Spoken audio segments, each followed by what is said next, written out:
Magandang hapon sa inyo mga ka-idol, sa ating mga supporters dyan, mga followers. Magandang hapon. Kasi nga pala ngayon guys, alas 5 at maulan. Kaya siyempre kailangan nating papainitin natin about sa mga hugot sa ex natin mga ka-idol.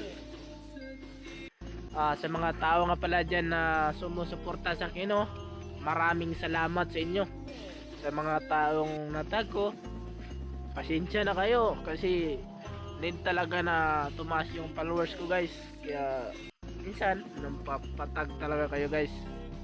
At siyempre yung mga tao nga palang gustong magpanuti sa atin, i-share nyo lang tong video guys, at next video notice ko kayo guys.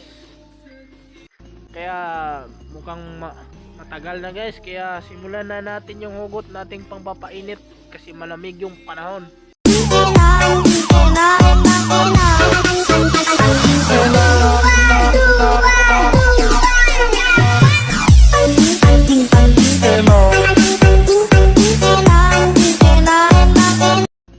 Ex, tanging hiling ko lang sa'yo, wag mo nang burahin yung mga koneksyon natin dalawa.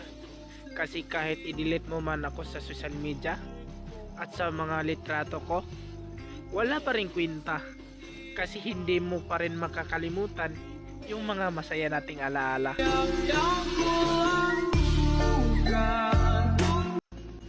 Sa salitang iniwan ka at pinagpalit sa iba, huwag kang umiyak kasi alam mo, kung may umalis, may mabuting darating sa iyo.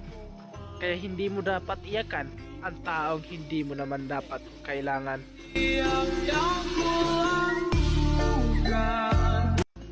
Ex, ito lagi mong tatandaan, naging extra ka man sa buhay ko, pero kahit nasaktan man ako, pero wala akong pinagsisihan.